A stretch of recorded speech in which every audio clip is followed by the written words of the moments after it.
She had to be rushed into the emergency room. I had to be like the strong one. Baby was born. I ran to the bathroom, vomited, wiped my face, went back in to help. Everything was fine. Baby was okay. Wife was okay. And then I shoved it back down and went, okay, now I have to be here for my wife. She just had freaking surgery. And then 2 months in, my body went, it's enough now.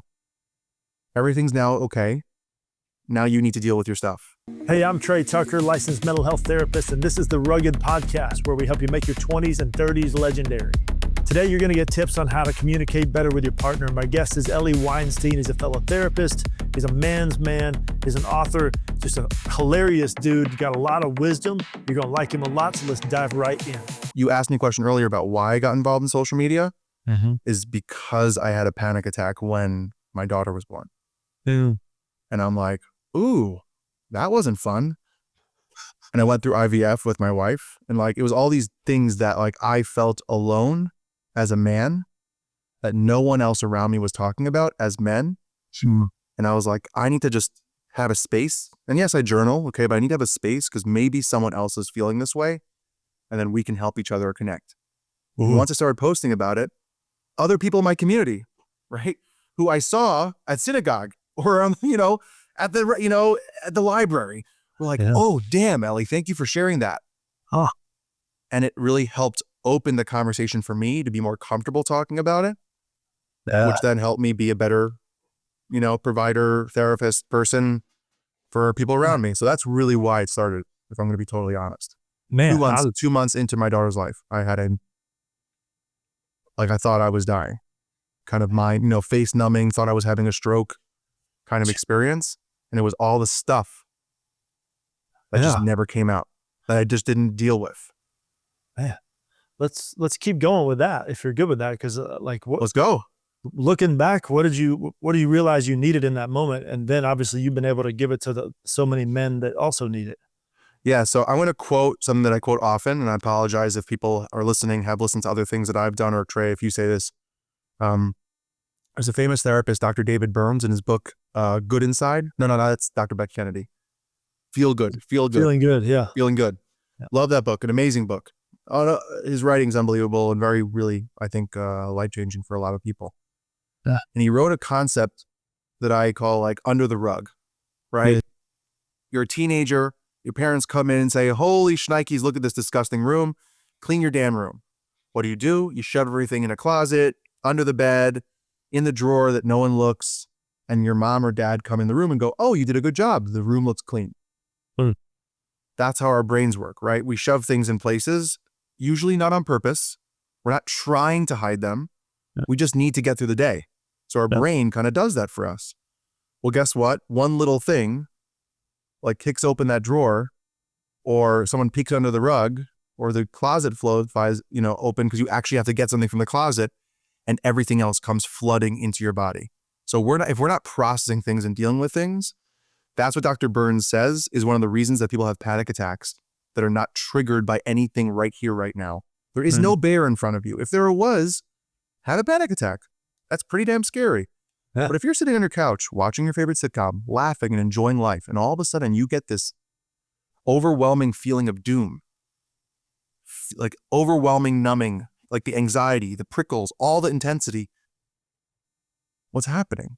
Oh, the stuff's is coming out. And now and that's what happened to me. Yep. IVF pressure, taking care of my wife, all these things. My wife had an emergency C-section. We lost the heartbeat of our baby. She had to be rushed into the emergency room. I had to be like the strong one. Baby was born. I ran to the bathroom, vomited, wiped my face, went back in to help. Everything was fine. Baby was okay. Wife was okay. And then I shoved it back down and went, okay, now I have to be here for my wife. She just had freaking surgery. And then 2 months in, my body went, it's enough now. Everything's now okay. Now you need to deal with your stuff. And it just came out. What'd that look like? I was curled up in a ball in my living room, feeling like I needed to pull my hair out. I couldn't feel comfortable in my skin. And, my wife and I, we love sitcoms, and we go through different ones, and we do rounds. We were watching, I think, Friends at the time.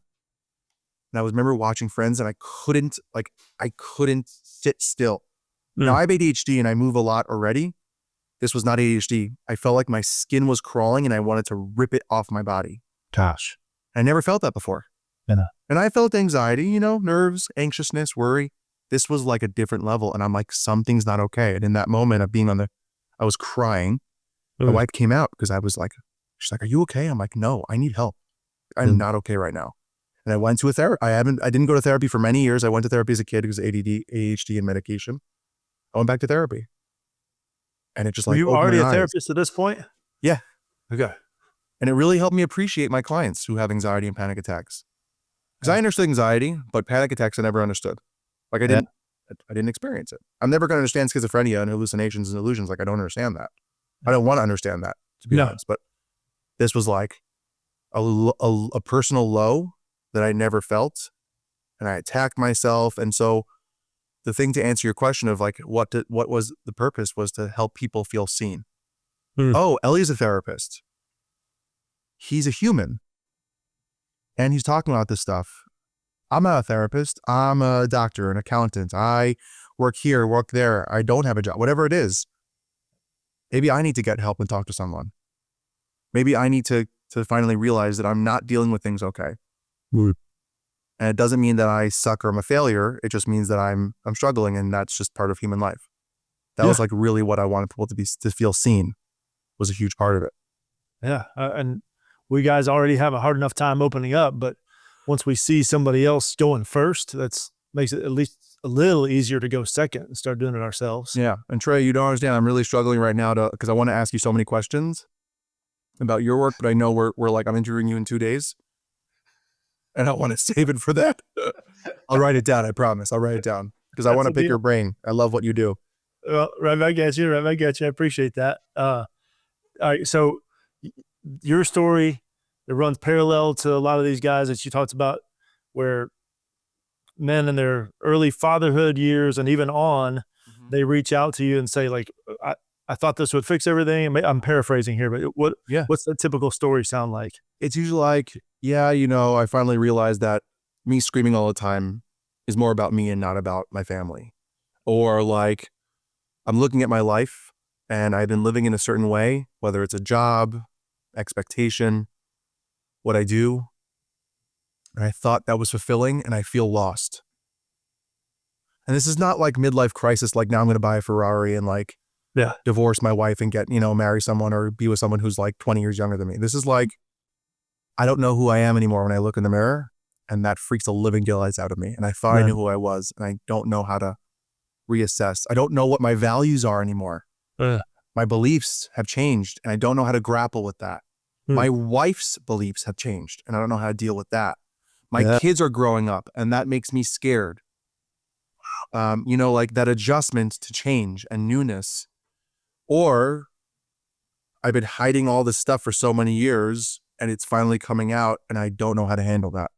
I mean, it takes an incredible amount of self-awareness for somebody to even realize that before they get into the therapy door. Yeah. So obviously they've No, but I hear the classic thing of like, someone told me I should be here and I really don't know why. Right. And it's usually their wife or like a child's like yelled at them, or a parent, right?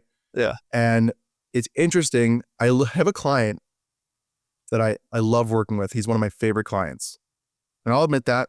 He pushes me and he challenges me, and we have unbelievable depth of a relationship. And we're together for about 2 years. Every session, without fail, not today, actually, without fail, he usually goes at the end of the session, Ellie, I didn't know what I was going to talk about. And I thought, I have nothing to talk to Ellie about. And somehow we have so much to talk about. Yes. But like, not chit chat. We're not talking about sports. Like, this line of thinking is crushing your soul. Or you're reading into this and now you're having anxiety, which is making you react this way. And that's why you're screaming at your kids. Like real depth of like health and wellness. And every week he goes, I didn't know what I was going to say, Ellie, but somehow we got here. Every week. Yeah. That's a testament to y'all's connection. No, but it's amazing that like he still thinks that not that he doesn't think he needs to be in therapy. He appreciates it, loves it, and comes every week and wants it and gets upset when he can't. But the fact that he's like, I don't have anything to talk about. And then he starts talking about things in his week, and then he goes, oh shoot, it's about to go down. Like he realizes midway of like the story or the experiences of the week, and he goes, okay, Ellie, I'm ready. What is somebody who comes in and their first time in there, they at least they have a pretty good idea, like you're talking about, like my beliefs have changed. I don't know who I am anymore. My wife's beliefs have changed. What's the next step that they usually need? So I like to play this game with people. I call it like the supermarket game or the labels game if you're going by CBT. Right? I call it the supermarket. Right? Mm-hmm. If you're walking in the supermarket and you're down the aisle that has like mayo, all the condiments, right? All mustard looks the same. Yellow mustard looks the same. Dijon mustard looks the same with the grains. Ketchup's red, mayo's white. If you don't have the label on the outside, you don't know what company you're buying, what are the ingredients, who made it, where it's from, if it's for your family, or even the price. Or you don't know anything. So I like to play the labels game, which is when you look at yourself in the mirror, what do you see? How do you want to see yourself? And how do you think other people see you? And that kind of just starts the conversation of like your beliefs, who you are as a person, right? If someone comes back and says, I'm a whatever profession, I'm a therapist and I'm a dad. That's it. What does that mean to you? Give me deeper. Don't give me surface level. You've been doing that too long, right? So it's pushing them. And, the values game is fun and we can always, there's so many worksheets on that for so many years. But it's more about like pushing back on their way they've been doing it now. I had a guy this week ask me like, I want to be better. So my question to him for next week is, okay, what the heck does that mean? Yep. What about what you're doing now isn't good? What does better mean? Oh, I want to be better with dealing with my family. I want to be a better person to myself, kinder. Okay, that's specific. Let's get away from the vague and get to the specific.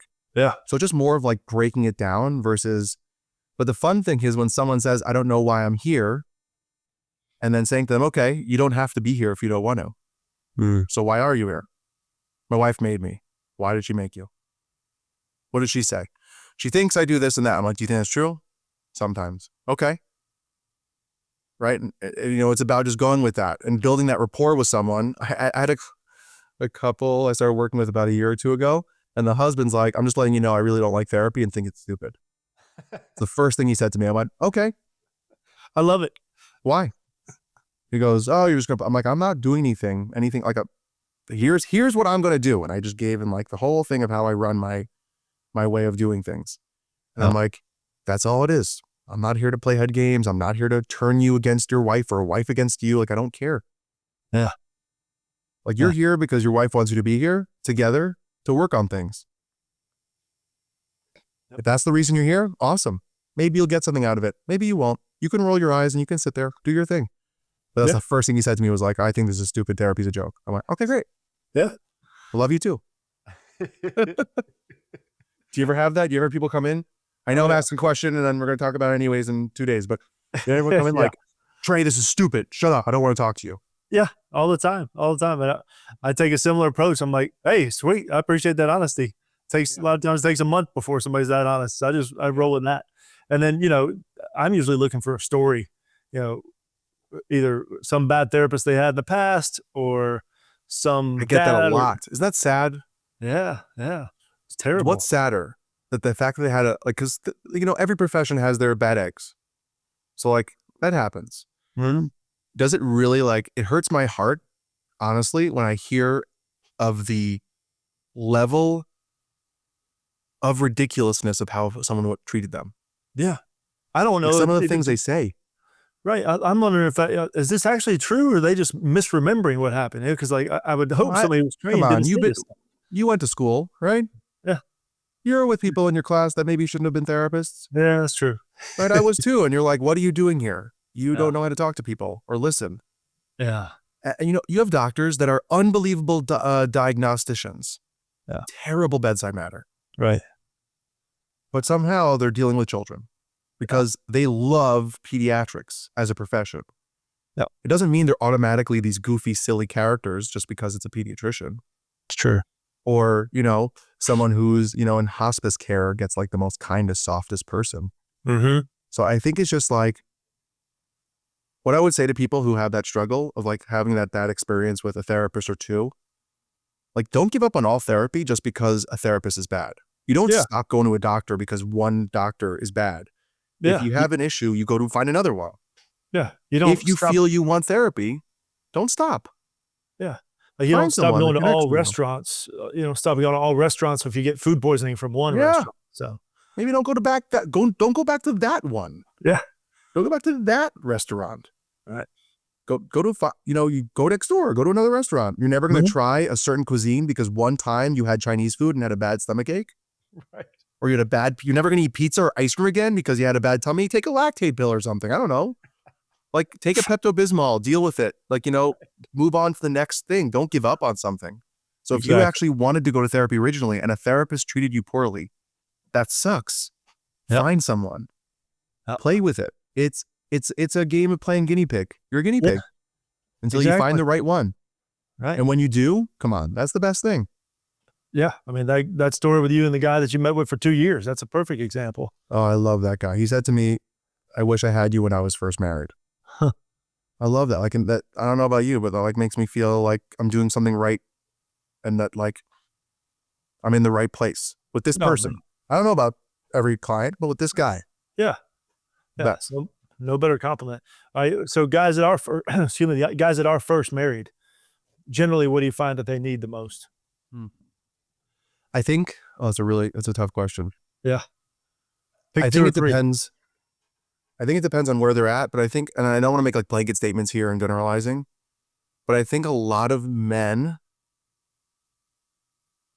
people, but I'll specifically focus on the man because, we're both male therapists and doing this wonderful work, are not really taught how to show up for their partners or themselves when it comes to ego and relationships and all that, and like communicating their needs. I don't think we're taught that very well. And it's something I say very often. Like no one's wakes up one day or born with the power of amazing communication. It is a skill. You have to work on it. Just like with parenting, no one's born an amazing parent. You might be a better nurturer than someone else. You might have a nurturing instinct of love and kindness and care. It doesn't mean you know what the hell you're doing as a parent. You don't. And even from kid to kid changes. You have to adjust. It's a skill. Same thing with relationships. It's a skill. So like the expectation that like we are together, it's perfect, it's going to be great. No, you're going to mess up. Like pay attention, learn, grow. But I think a lot of people just need that guidance in the beginning of having someone like in their ear to go through scenarios like something like an argument happened and it messed up, or disagreement or a tizzy or some fight happened. And they're like, what the hell just happened? I don't understand. And having someone being like, hey, you see that point right there that you made? That was, you were trying to dismiss her. You're trying to, you were trying to get your opinion heard and you're not really listening. Or they didn't hear you. How about we try this way and say it this way? I literally have a couple that I work with where when we do that game of like, what were you actually trying to say? And we kind of, with my help, get to like the undertone of emotion. The wife is like, oh, of course I would have been receptive to that. You just screamed at me about something else. Like that has nothing to do with this. I don't know that from this. Yeah. Sometimes it just takes that like that training, that tweaking to like learn the language of a communicative relationship. Yeah. And that takes practice. Yeah, it takes practice and reps. And I would think, and you tell me if I'm wrong here, but in your experience, that language would change based on how their partner receives things, or what they're hearing. And who they're with, right? You could have dated someone 10 years ago. That person has a different, oh, I get that. Or I don't know what the hell you're talking about. And another person goes, I don't know what the hell you're talking about. And I get that. Right. And it just changes. You have to learn. I remember years ago when my brother was dating my sister-in-law. My mom wanted to talk to her about something. My mom was nervous about, stepping on toes and the daughter-in-law and not extending that and hurting the relationship. Yeah. And my brother said to my mom, tell me and I'll tell her. Yeah. My mom goes, why can't I just talk to her straight? And my brother said, no, I'll never forget this. I think it's just an important thing. He goes, because you don't know, her name is Sandy. You don't know Sandy language. It's not that what you're saying is wrong. It's not what you're saying is going to be a terrible thing. What you're saying is awesome. You want to invite her to something. You want to give her something. You want to give her love or talk to her about something real. You just don't know how to say it right for her to hear. So until you learn that, I need to be the interpreter to make sure that she gets the message that you actually want her to get.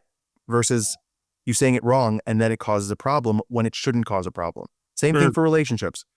I make this joke in my book, but I say it with clients also, that like couples is like dealing with a PC and a Mac. You're both humans, and like you're trying to have a conversation, but the shortcuts and how you have the conversation are different. You're different processing systems.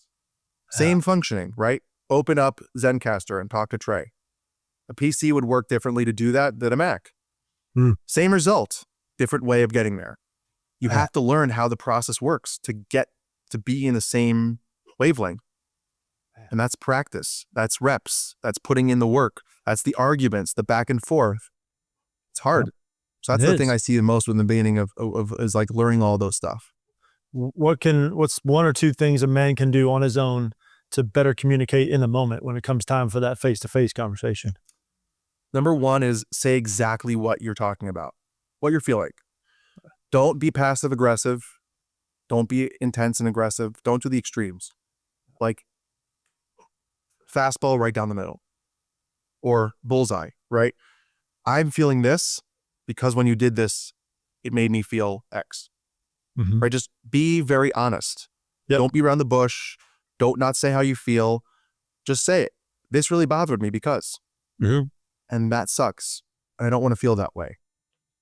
Or that's number one. Number two is take a beat and try to gain perspective, right? Try to listen to yourself, try to listen to what's happening, context, and all these different things but don't not say it.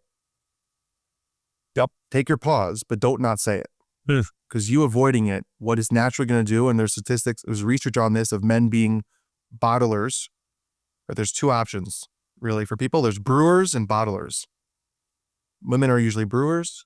It's like up, ready to go in their head like a hamster wheel. Men are usually bottlers. Kind of put it down. And then what happens? You drop that Mentos in that Diet Coke and boom, it explodes. Don't let that happen. Like deal with it, and it might be annoying. Women do this to men. Deal with the small issues. You know, this little thing bothered me. This little thing bothered me. Why do they do that? So it doesn't build to like everything bothers me and now I'm pissed off at you breathing. Right? So do that as men. Hey, this little thing today, that thing really bugged me. And then move on. Or accept the fact that it's just not a big deal and not bottle it, but let it go. Sometimes it's not a big deal. You left something on the counter. You made a mess. Big deal. Let it go. If it really bugs you, speak about it. So those would be like the two big things. I love it. Kind of finding that threshold of what's worth bringing up and what's not worth bringing up. It kind of tied into the conflict styles. Some people, they need a few minutes or a few days before they enter in. Any advice on when it's two people that have the opposite style? One wants to deal with it right now. The other one needs some time. Yeah, I love that. Oh my gosh, Trey, you're amazing. We're gonna have an awesome conversation. Two things, maybe two. My brain might have three. Depends on where the ADHD takes me. It's a party. Nice. Exactly. Number one, I would say is just communicate that style. Don't assume you're the same style. Say, hey, here's how I work. When I get upset, and this could be the conversation. Before any arguments happen, when you're dating, when you're getting to know each other, and this doesn't have to be like so serious, but when you get upset or you get into a bad headspace, how do you deal with it? Just ask them. Just get to know them. Oh, I like to deal with it right away, or I like to give it some time and let it brew. Think about it and come back with a better thought process. Oh, now I know how you do things. That's number one. Ask, how do you deal with frustration, annoyance, and anger? When you're not in an anger situation, when you're dating, when you're hanging out, when you're just getting to know each other the first couple of months or years of a relationship, right? Now, hopefully you get into an argument before that because arguments are natural. It happens. It's okay. The second thing I would say is when you are in the argument and you do understand or don't understand them, communicate, hey, I love you or I care about you, depending on what stage of relationship, and you don't want to use the L word, right? I love you or I care about you. I want to talk about this. Give me, and be specific, how much time you think you need. And then we can come back and talk about it. So what it does is it means I see you, I care about what this matters. Number two, it gives specifics of how someone doesn't start getting anxious, like, oh my gosh, they're avoiding me, they're hiding. What the hell? When are they going to come back? They hate me, right? All the anxious thoughts. And then it tells them that I do want to come back and do it. We are going to take care of this. Yeah. Yeah. And for the person who wants to deal with it right now, I'm sorry, but like that is how it needs to work. Yep. Because then you can have a better conversation. Does it suck that you're the one staying there going, oh my gosh, I just want to deal with this right now? Yeah, it does. Mm-hmm. But you forcing it just pushes someone farther away. Oh, man. You forcing it doesn't help. No, I've learned that the hard way because I'm usually the one that wants to deal with it right now, and pushing has blown it up. Same. The same person. But the idea of the other person saying, all right, let's talk about it at this time or at this date, that just even thinking about that scenario, that brings so much peace in me, because then I know things are probably going to be okay. Yeah, we're going to do it. We're going to take care of it. It's not this open-ended, like, shut up, I'm not going to deal, like, we're not dealing with this. That's stonewalling, right? That's like, no, we're done. Shut up. Don't talk about this ever again. That's not fair. Don't ever do that. Yeah. But the idea of like, we're going to take care of this. Yeah. Or just when I feel like it. We'll talk about it when I feel like it. That's not good either. All kinds of anxiety in me. No, that's not good, because you know what? There's never a good time to have a hard conversation. Yeah. Like, there are better times, you know, maybe not in front of your kids, maybe not by your in-laws, maybe, you know, not while you're running out of the house, you know, but like there are better times to have a conversation, and saying like, we'll deal with it when I feel like it, or when I'm like, when it's a good time. That's not real. Uh-huh. That's just pushing it off. And I had this line when I work with clients, like, you might not want to talk about it now, but you do have to talk about it eventually. You have to talk about it. And I usually go with like within 24, 48 hours. That's like the limit. Don't go past 48 hours, because then there's a few things that happen. Then you start losing the reality of what actually happened. The perception now becomes wonky because memory exists and is weird sometimes. Oh, yeah. You lose the feelings that actually got hurt. And you might add in other things from other situations or scenarios that have nothing to do with that. Yeah. And then like you lose someone's investment and buy-in to wanting to talk about it and like caring to talk about it. Oh, yeah. It's been 2 or 3 days. Where the hell have you been? Now it's like resentment. Now the conversation's about like, what the hell? It's been a week. What's wrong with you? How come you don't talk to me about this? Yeah. I feel dismissed. I feel resentful. I feel unseen. Now the conversation has nothing to do with what actually happened. And now you're doomed with like, now you're going like doom scrolling in your relationship at all the problems, because now you waited too long and letting everything fester. So like 24, 48 hours, just talk it through. Yeah. Yeah. Man, that's helpful. You know, you do more couples work than I do, so I want to keep picking your brain. I also don't want to cover so much in one episode that it gets overwhelming for people. So is there one more thing you want to kind of wrap anything up with that we maybe should have covered before? I don't know. That's a hard question. There's a lot of things. Couples are amazing and really complex, you know? All right, well, let's do this again. And then, you know, when I talk on yours, we'll keep covering that kind of thing as well. But I'd love to keep making this maybe a regular thing, just because, guys, we need help with so much, but especially communication within a relationship. Yeah, it's really important because that's the only way. Oh, I will say one last thing. Yep. Two last things. The goal of conversations and communication is not to win or to be right. It's to understand. So when you open a conversation, come with curiosity, not judgments, because then your brain is a bit able to and open to listening, so that you now have the opportunity to understand the person just a little bit more. Why does this bother you? Oh, it bothers you because XYZ. I thought it was ABC.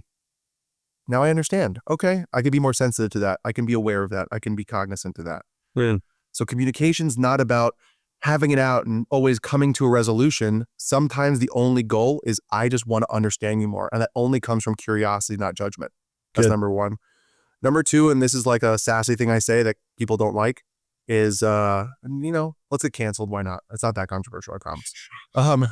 The goal is not empathy. Everyone always says empathy is the goal. And I think that is very misguided, because empathy assumes that we know exactly what someone is going through and that we can put ourselves in their shoes to be able to have a perspective to give them better understanding, love, and care. just try sympathy. Hmm. Sympathy first. Sympathy is, I care about you. I see that you have an emotion, and that matters to me. Good. That's what sympathy is. Good. I always give the jokey example with my kids. My son loves green because green equals dinosaurs. Okay, good for him. Love it. He's 3. I give him a blue cup of water, and he freaks the F out. Wow. Why? It's not a green cup. I want a green cup. Huh. If I have empathy and try to have empathy, what's going to happen? I'm not going to be able to care for him because I don't understand. It's a freaking cup of water. It's water. Who cares if it's green? Drink the damn water. But sympathy is, I love you. I see that you're upset. I don't want you to be upset. And I care about that. You're looking at the emotion, not trying to understand, and then not be able to show up for the person. So sympathy first, empathy later. Don't worry about it so much. Man. All right. That's a whole nother episode we're going to have to talk even more Let's about. do it, Trey. Taking over it. the world, changing conversations around men. Yes, sir. Eli, you're awesome, man. I'm glad we're in the fight on alongside each other. This is good stuff. Yeah, I can't wait to have you on the show.